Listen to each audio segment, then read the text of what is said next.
kegs strapped on each side of a pack saddle. The man gave Mercer a sharp but not unfriendly look from narrow eyes. "Howdy, stranger," he said crisply. "How do?" replied Mercer slowly. "Hot and dry, ain't it? This yar country's sure burning up. Never seen the crick so low."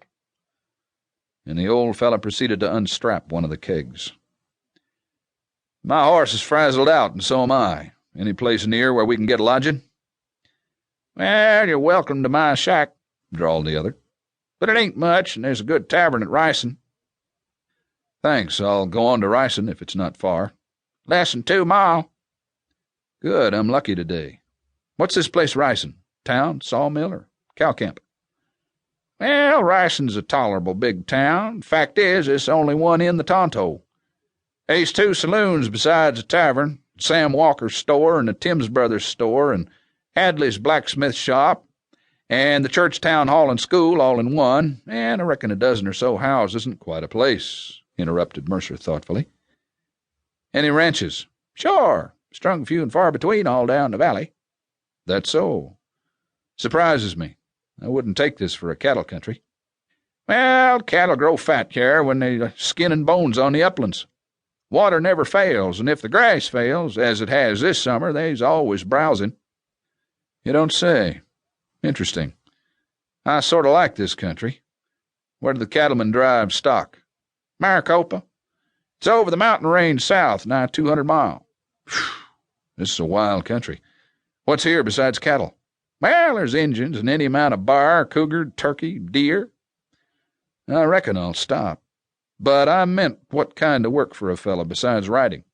"Shucks, a work if you ain't particular about wages. Any handyman could get a job. Trouble hyar is none of the young bucks want work.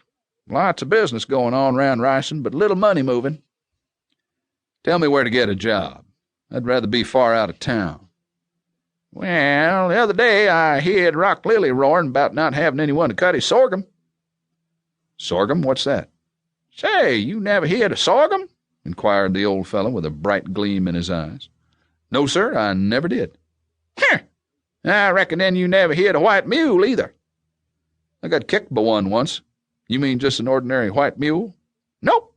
This white mule ain't ordinary at all. He can kick like hell.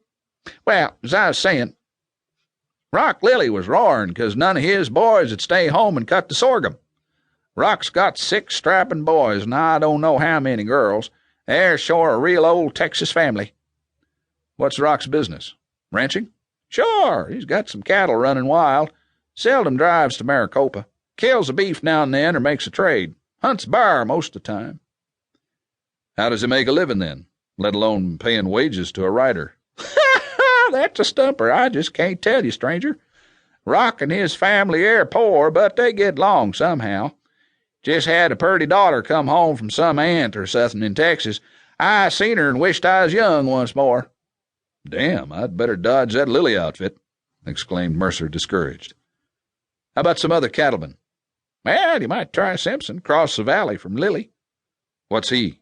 "Same as Lilley, only he ain't poor." "Then he'd be the better man to hit for a job." "Sure. But Simpson never hired no rider since I been here, 10 years and more." "Uh-huh. Big family, same as Lilley?" "Most as big." "Reckon I was wrong about this being my lucky day," observed Mercer as he arose. "Much obliged, old-timer. I'll be on my way." He started off leading Baldy, meaning to walk for a while. "Well, so long, young feller," called the old man. "Take care you don't get kicked by that there white mule." "Funny old geezer," soliloquized Mercer. "Wonder what that white mule is. Kind of a gag, I reckon." The road followed the brook and wound under picturesque old sycamores and here and there a pine. Mercer peered through the trees, trying to locate the old man's cabin, but was not successful. Trails straggled up from the brook to vanish in the forest. While Mercer tramped along, the sunset and twilight descended magically. The air cooled perceptibly. He liked the mountain feel of it, and already the sweet, dry odor of the valley had intrigued him. It was almost dark when the road led out into the open, and he discovered that he had arrived at the village.